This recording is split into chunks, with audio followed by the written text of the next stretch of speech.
সেটার জন্য আমি আন্তরিকভাবে দুঃখিত এবং আমি মনে প্রাণে আপনাদের সবার কাছে আমি দুঃখ প্রকাশ করছি। উপর একটি নাটক রক্ষণশীল সমাজের তোপের মুখে পড়েছে, ফলে 24 ঘন্টারও কম সময়ের ব্যবধানে তা ইউটিউব থেকে সরিয়ে নিয়েছে প্রযোজনা প্রতিষ্ঠান। দুঃখ প্রকাশ করেছে পৃষ্ঠপোষক ওয়ালটন। এমনকি যাদের সঙ্গে নাটকের স্পন্সরের বিষয়ে চুক্তি হয়েছিল সেই বিজ্ঞাপনী প্রতিষ্ঠান লোকাল বাস এন্টারটেইনমেন্টকে আইনি নোটিশও পাঠিয়েছে। রূপান্তর নাম শুনে হয়তো বুঝতে পারছেন আজকে আমাদের ভিডিওর টপিকটা কি। সম্প্রতি সকলের আলোচনার কেন্দ্রবিন্দু হয়েছিল এই রূপান্তর নাটক। রূপান্তরের বিরুদ্ধে দর্শকরা নেট দুনিয়ে তুলেছে বয়কটের ঝড়। ইউটিউবে রিলিজ হওয়ার 24 ঘন্টার মধ্যেই ইউটিউব থেকে ডিলিট করে দেওয়া হয়েছিল। এখন কথা হচ্ছে কেন নাটকটি বয়কটের তোপের মুখে পড়েছে। দর্শকরা যা বুঝে নাটকটি বয়কট করেছিল নাকি আদৌ করেছিল, নাটকের স্টোরির সাথে নামটির কি কোনো মিল ছিল, এই নাটকটি আমাদের সমাজকে কিভাবে প্রভাবিত করতে পারে, আজকে এই বিষয় নিয়ে থাকছে আমাদের ভিডিও। আমি রিয়াদ, আপনারা দেখছেন টেক অক্টোপাস। চলুন তাহলে শুরু করা যাক। প্রথমে আমরা জেনে নিই রূপান্তর নাটকের মূল স্টোরি কি ছিল। রূপান্তর নাটকের মূল চরিত্রে অভিনয় করেছিল ছোট পর্দার নায়ক জোভান।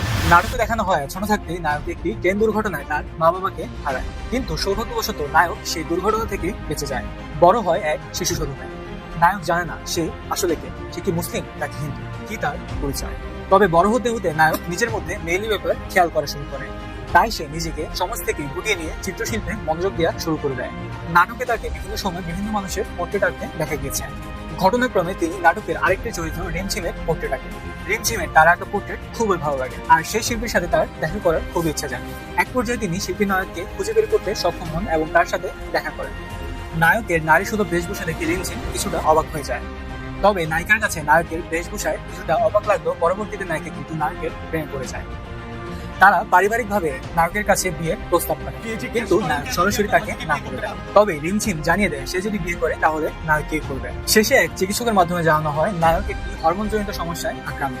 চিকিৎসকের ভাষায় তিনি ডিসঅর্ডার অফ সেক্স ডেভেলপমেন্টে ভুগছেন। নাটকে চিকিৎসকের ভাষ্যমতে নায়ক হচ্ছে জেনেটিক্যালি একজন। শুরুতে তার মেলি হরমোন বিকশিত না হলেও পরবর্তীতে তা বিকশিত হতে থাকে। অর্থাৎ নায়ক যদিও একজন ছেলে, কিন্তু সে আসলে একজন নায়ক। মূলত নাটকের স্টোরি ছিল এটি। তবে দর্শকদের দাবি এই নাটকের মাধ্যমে ট্রান্সজেন্ডারকে সমাজের মধ্যে নর্মালাইজ করা হচ্ছে। তাই তারা নাটকের নায়ক এমনকি নাটকের স্পন্সর ওয়ালটনকেও বয়কট করা শুরু করে। তাদের কথা, সমাজে ট্রান্সজেন্ডারের মতো পশ্চিমা সংস্কৃতিকে সমাজে এদেশে কার্যকর হতে দিবে না। বয়কটের ডাক উঠায় ইউটিউব চ্যানেল থেকে এই নাটকটি সরিয়ে ফেলা হয়। 24 ঘন্টাও পার হতে পারেনি এই নাটকটি ইউটিউবে, আর নাটকটির ভিউ হয়েছিল মাত্র 90,000। কিন্তু ব্যাপারটা আদৌ কি তাই? রূপান্তর নাটকে আসলে কি ট্রান্সজেন্ডারকে প্রচার করা হয়েছিল? চলুন তার আগে জেনে নেই ট্রান্সজেন্ডার এবং হিজড়ার মধ্যে পার্থক্য। হিজড়া বলতে বোঝায় ওই সকল ব্যক্তিদের যারা জন্মের সময় ছেলে কিংবা মেয়ে হয়ে জন্মায়, কিন্তু পরবর্তীতে তাদের মধ্যে অন্য বৈশিষ্ট্য দেখা যায়। অর্থাৎ এদের মধ্যে ছেলে অথবা মেয়ে দুজনেরই কিন্তু বৈশিষ্ট্য থাকে। চিকিৎসকদের ভাষায় এই সমস্যা ডিসঅর্ডার অফ সেক্স ডেভেলপমেন্ট বলা হয়। আর ট্রান্সজেন্ডার বলতে সেই সকল ব্যক্তিদেরকে বোঝায় যারা ছেলে কিংবা মেয়ে হওয়া সত্ত্বেও নিজেদেরকে অপোজিট জেন্ডার মনে করা শুরু করে। অর্থাৎ মনে করুন কেউ একজন ছেলে হয়ে জন্মগ্রহণ করেছে, কিন্তু তার মধ্যে কোনো ধরনের মেয়ের কোনো স্বভাব চরিত্রই দেখা যাচ্ছে না। এরপরেও সে কিন্তু নিজেকে মনে মনে মেয়ে দাবি করছে, এমনকি সে নিজে চাইলে চিকিৎসা করেও তা পরিবর্তন করার চেষ্টা করছে। অনেক সময় এমনও হয় যে অপারেশন করে তারা নিজেদের জেন্ডারকে পরিবর্তন করে ফেলে। এই ডিফারেন্স থেকে আমরা বুঝতে পারছি রূপান্তর নাটকটি মূলত হিজড়াদেরকে নিয়ে, যেহেতু এখানে নায়কের ডিসঅর্ডার অফ সেক্স ডেভেলপমেন্টকে নিয়ে কথা বলা হয়েছে এবং সে ছোট থেকে জানতো না তার কি সমস্যা। তবে তাই বলে কি নাটকটি কি সব দিক থেকে পারফেক্ট? নাটকের শিরোনাম ছিল রূপান্তর। রূপান্তর বলতে বোঝানো হয় একটি বিষয় থেকে অন্য বিষয় রূপান্তরিত করা। নাটকের প্রেক্ষাপটে আমরা যদি কল্পনা করি, সেখানে বোঝানো হচ্ছে একটি ছেলে থেকে মেয়েতে রূপান্তরিত হওয়া। অর্থাৎ নাটকের স্টোরিটি যদিও সমাজের প্রেক্ষাপটের সাথে মিল রয়েছে, কিন্তু নাটকের নামটি কিন্তু এই সকল সমস্যার মূল কারণ। আর এর কারণে আমাদের অনেকের মনে নাটকের স্টোরি নিয়েও ভ্রান্ত ধারণা তৈরি হয়েছিল। কিন্তু এখন প্রশ্ন হচ্ছে নাটকটির প্রভাব সমাজে কিভাবে পড়তে পারে। বেশ কিছু বছর ধরে দেখা যাচ্ছে কিছু ছেলে নিজেদেরকে মেয়ে এবং কিছু মেয়ে নিজেদেরকে ছেলে দাবি করছেন। শুধু তাই নয়, তারা সমকামিতার মতো পশ্চিমা রীতিতেও জড়িয়ে পড়ছেন।